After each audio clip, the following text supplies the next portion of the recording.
Tuhan kita pada dasarnya adalah Allah yang mau berada dekat dengan kita. Ini kan luar biasa.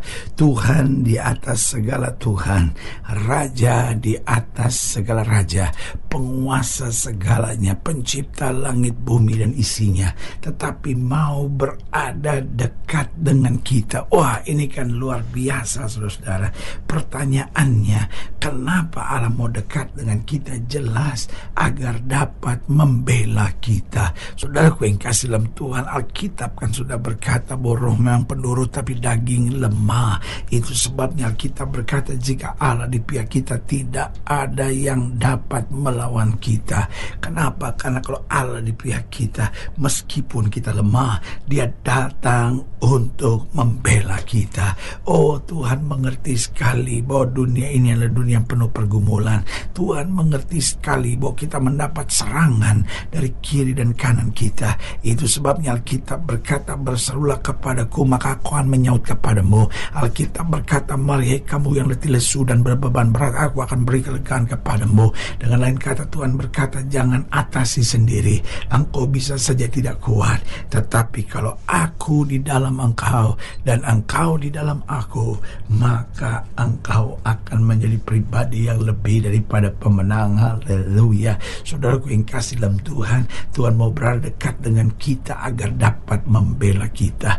Yang kedua, Tuhan perlu dekat dengan kita agar dapat mengajar kita. Oh, saudaraku yang kasih dalam Tuhan, pada dasarnya Alkitab berkata tidak ada seorang pun yang benar, tidak ada seorang pun yang berakal budi, tidak ada seorang pun yang mencari Allah. Berarti kita semua adalah orang-orang bodoh. Saudaraku, berbahaya kalau ada orang berani berkata saya ini mencari Tuhan. Sebetulnya bukan kita yang mencari Tuhan, tapi Tuhan yang mencari kita. Apalagi kalau ada orang yang berani berkata saya ini orang baik, karena saya orang baik Tuhan pilih saya. Saudaraku yang kasih dalam Tuhan, itu adalah penjahat terbesar abad ini. Kenapa? Karena bagi saya dia sedang menghina korban Kristus di kayu salib. Dia sedang menghina kebenaran firman Tuhan. Firman Tuhan berkata tidak ada seorang pun yang benar, tidak ada seorang pun yang berakal budi. Firman Tuhan berkata bukan kamu yang mencari aku, tapi aku yang mencari kamu. Berarti saudaraku yang kasih dalam Tuhan, kalau kita dengan bangga berkata kita yang cari Tuhan, kalau kita yang dengan bangga berkata karena saya baik maka Tuhan mencari saya, berarti saudaraku yang kasih dalam Tuhan, Tuhan pakai kita hanya untuk kepentingannya sendiri.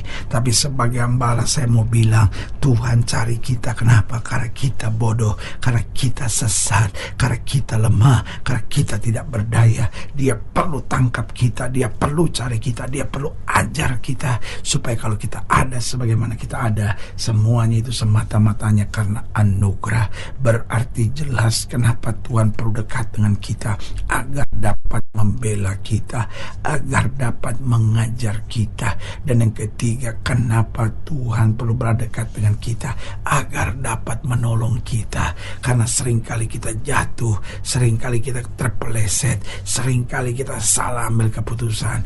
Tuhan perlu dekat dengan kita agar setiap saat kita lemah, setiap saat kita goyah, setiap saat kita jatuh, Tuhan dapat menolong, mengangkat, dan menyelamatkan kita. Berarti sekali lagi saya ulangi bahwa Tuhan adalah Allah yang mau dekat dengan kita. Kenapa? Karena Dia tahu kita lemah, Dia tahu kita tidak berdaya, Dia tahu kita gampang sesat, Dia tahu kita gampang menyimpang. Itu sebabnya Tuhan mau berada dekat dengan kita agar dapat membela kita, agar dapat mengajar kita, agar dapat menolong kita. Dan yang keempat, Allah perlu dekat dengan kita agar dapat membimbing kita. Oh, Daud merasakan betul, sehingga Daud berkata, Tuhan adalah gembalaku, takkan kekurangan aku. Ia membimbing aku di padang rumput yang hijau, mata air yang tenang oleh karena namanya. Dengan lain kata, Daud menyadari betul, kalau bukan karena bimbingan Tuhan, aku tidak bisa ada sebagaimana aku ada. Hari ini sebagai hamba Allah, saya mau ingatkan, kebanggaan kita kita di dalam Kristus, bahwa Dia Tuhan yang mau dekat dengan kita.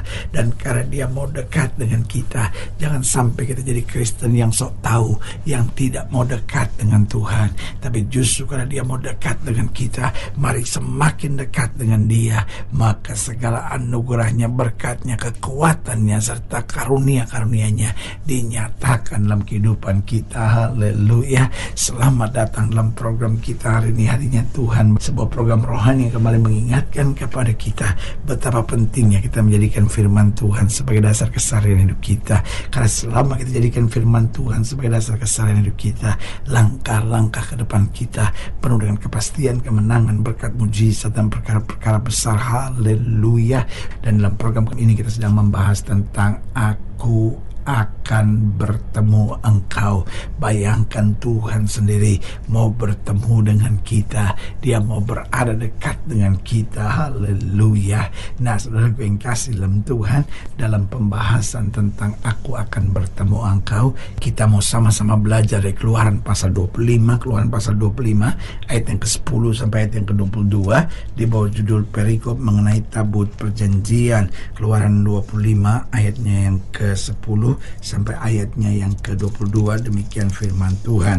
Haruslah mereka membuat tabut dari kayu penaga, 2,5 hasta panjangnya, 1,5 hasta lebarnya, dan 1,5 hasta tingginya. Haruslah engkau menyalutnya dengan emas murni, dari dalam dan dari luar engkau harus menyalutnya, dan di atasnya harus kau buat bingkai emas kelilingnya. Haruslah engkau menuang 4 gelang emas untuk tabut itu, dan pasanglah gelang itu pada keempat penjurunya, yaitu 2 gelang pada rusuknya yang satu dan 2 gelang pada rusuknya yang kedua.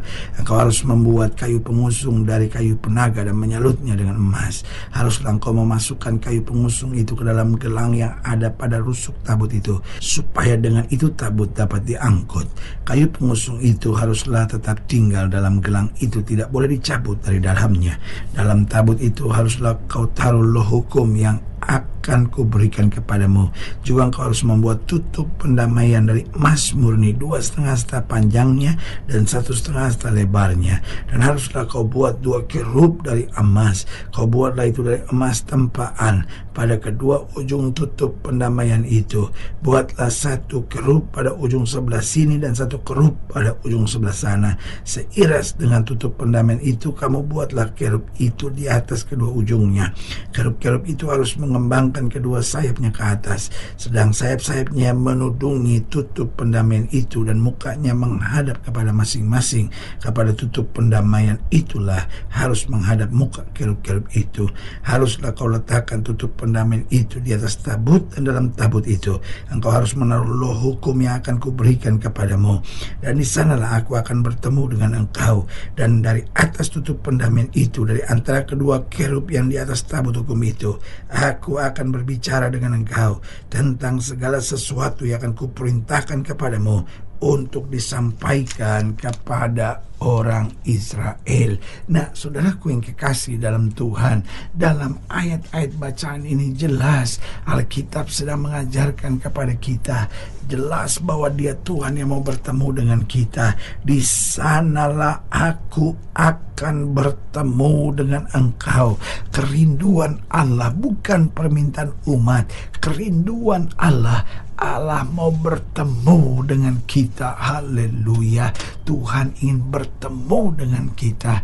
Namun seringkali persoalan kita yang maunya seenaknya, kita yang mau menjauh dari Tuhan, kita tidak bertemu dengan Tuhan, padahal kita sungguh sangat memerlukan Dia. Pertanyaannya, apa yang menghambat kita sehingga kita tidak dapat mengalami pertemuan dengan Tuhan? Yang pertama yaitu ketidakmauan kita untuk mengorbankan waktu.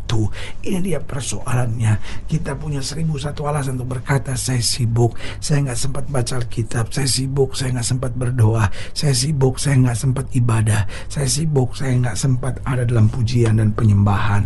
Padahal saudaraku yang kasih dalam Tuhan, itu kebodohan yang terbesar. Karena kalau saja kita mau luangkan waktu 30 menit untuk baca Alkitab, kita ambil waktu 30 menit untuk merenungkan firman, menaikkan pujian, berdoa, dan kemudian kita punya waktu untuk ada di gereja. Saudara lihat sendiri bagaimana Tuhan berperang bagi kita, bagaimana Tuhan menyelesaikan tugas-tugas kita, bagaimana Tuhan membuat segala sesuatunya indah dan luar biasa. Karena itu seringkali kita nggak mengalami pertemuan dengan Tuhan. Kenapa? Karena segala ketidakmauan kita untuk meluangkan waktu dan mengorbankan waktu kita. Yang kedua, karena pemaksaan kehendak diri. Kita nggak pernah mau tahu apa yang Tuhan mau. Pokoknya kita cuman mau Tuhan tahu apa yang kita mau. Kita paksakan Tuhan untuk melakukan kehendak diri. Pada kehendak diri kita dapat menjerumuskan, sementara rancangan Tuhan selalu yang terbaik. Karena itu sebagai hamba Allah saya mau ingatkan, mari kita bertemu Tuhan. Kita bertemu Tuhan ketika kita sukses. Kita bertemu Tuhan ketika kita gagal.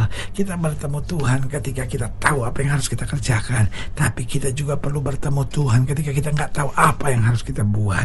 Karena justru dengan bertemu Tuhan, jalan-jalan kita terbuka. Yang ketiga, apa yang menghambat kita mengalami pertemuan dengan Tuhan? Karena kita menyimpan kekecewaan dan kepahitan. Orang kalau sudah ada dendam dalam hatinya, orang kalau sudah ada kecewa dan kepahitan dalam hidupnya, maka sulit dia meluangkan waktu, sulit dia mengalami perjumpaan dengan Tuhan. Dan akhirnya, apa yang menghambat kita mengalami pertemuan, perjumpaan dengan Tuhan? Karena segala keterikatan kita pada kenikmatan-kenikmatan dunia. Sebagai hamba Allah, saya mau ingatkan buat saudara, kita memang masih hidup di dunia, tetapi kita jangan terikat dengan kenikmatan-kenikmatan duniawi. Karena kenikmatan-kenikmatan duniawi dapat menjerumuskan hidup kita, menghancurkan hidup kita, dan akhirnya memisahkan kita dari kasih Tuhan.